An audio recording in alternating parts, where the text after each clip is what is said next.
Hi everybody, Lynn Cox here, clinical hypnotherapist, helping women who have escaped domestic violence and experienced childhood abuse more quickly overcome lingering symptoms. And a lot of those lingering symptoms do include things like excessive weight, addiction issues, overeating, other substances, issues with relationships, romantic relationships, sexuality, and not trusting themselves. Anyway, I'm sorry, I meant to get on earlier. It's been a whirlwind of a couple of weeks. I was in LA teaching live with the Rapid Transformational Therapy School, Marissa Peer, and my amazing colleagues. And I thought I'd escaped it, but a few of my colleagues fell ill, and then I actually went down for a couple of days this week. I hadn't been sick like that in a while, so I've missed a couple of days, but I'm totally mended and back to some movement. I'll launch right into it. I had posted up some stories with respect to one of the first steps you need to take when you want to look at recovering from trauma, PTSD, symptoms of having had those experiences. One of the first steps is acknowledging and looking square in the eye some difficult truths.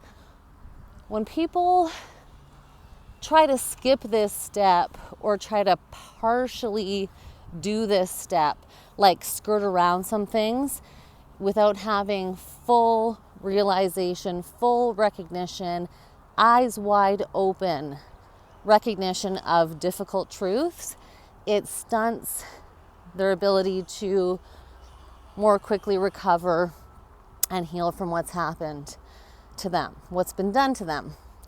So I'll give a couple examples. You know, childhood abuse, in particular CSA, is it's a really tough one. And I speak from experience.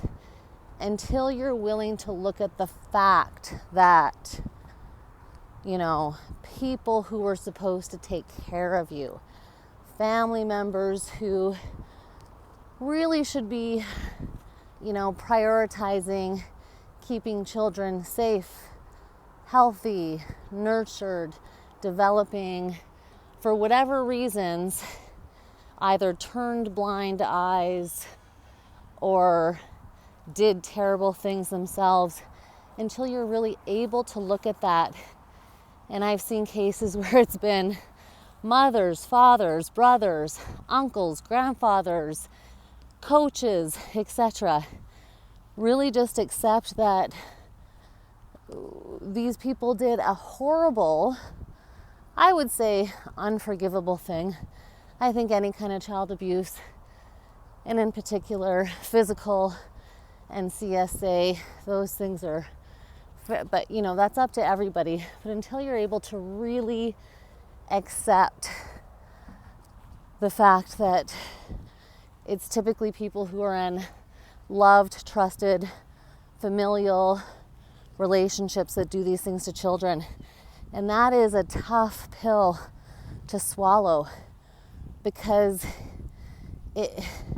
often children will compartmentalize memories, have all disassociate, and then they'll blame themselves because when things like that are being done to a child, it literally threatens their sense of their very survival. And then that carries out through life. So then when it's looked at in adulthood, they've often been not able to look at that hard truth for so long that it's almost like their body has that fight, flight, freeze response, but to the degree that they might feel like their life is threatened. That's how visceral that reaction can be. And it does take a lot of courage to be able to look it square in the face and acknowledge it. Easier said than done, but I guarantee if you're able to do that, you can probably more quickly recover. Same thing goes, I've been ahead of it for a while, and I had a cold, so my lungs are feeling it, but this is good. The same thing goes for women who have been, who've had a violent partner and they escape from that. First of all, from a cultural perspective, we're sold these fairy tale romances, that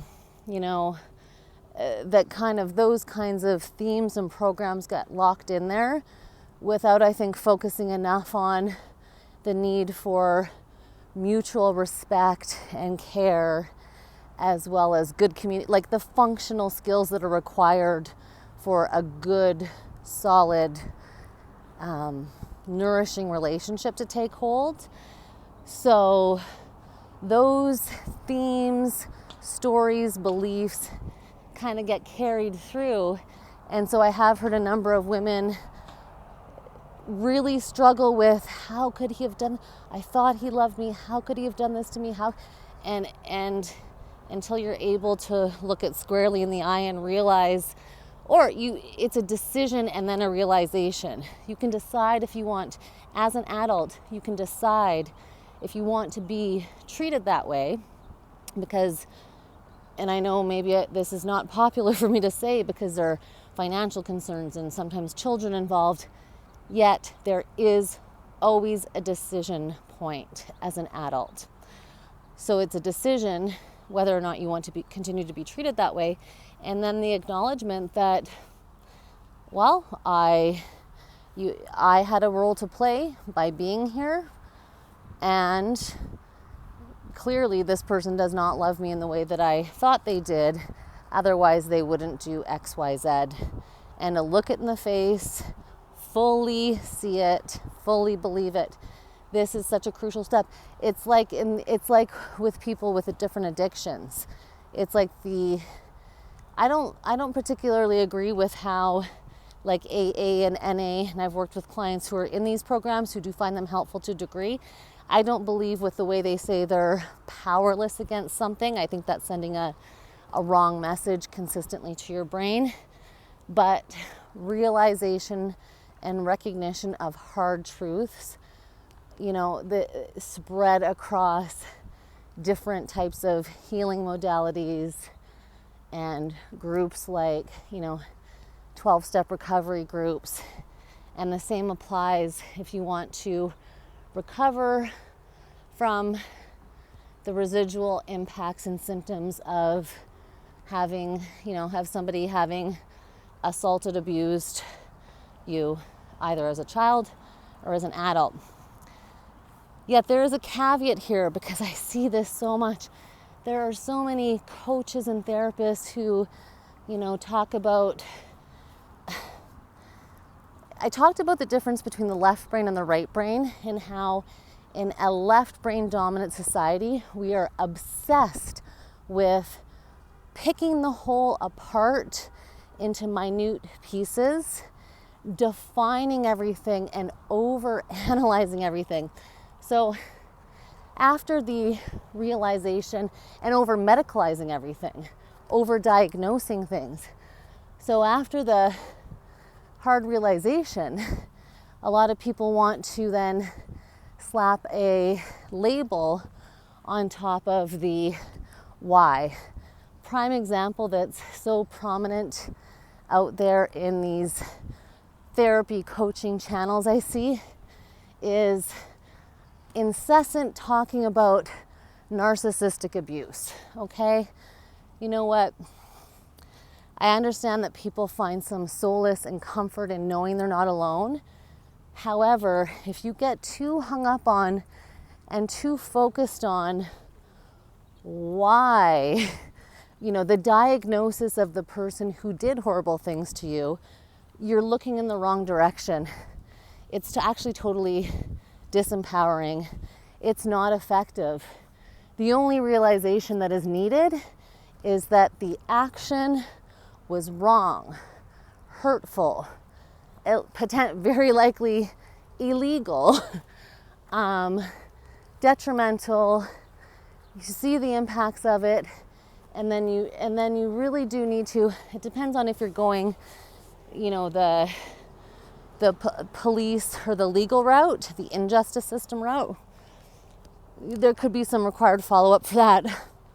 But in terms of your own getting over the symptoms so that you can actually live a better life today, you need to put aside that analysis of why, how they did it. What would you label that person, i.e. a narcissist, a psychopath? Sure, those things could all be true, but in the end, it doesn't impact how quickly you are going to recover. And it's wasted energy, it's wasted time, it's a diversion of your focus. Because I've talked about this as well too. It's not necessarily that it takes time to heal. Some people think if they experience something for a long time, a horrible situation, that they're gonna require that much, if not more time to recover. That's untrue. What's required is focus and energy. So if you're dispersing your focus and dispersing your energy, wondering and trying to analyze and classify and pick the whole into little itty bitty parts in over-analysis, that's a dispersion of your energy and your focus. And energy and focus is required for sustained healing and recovery. And it's possible, and it doesn't have to take so long. This is where people get tripped up, and where I think that some coaches and therapists do people a real disservice. It doesn't need to take long.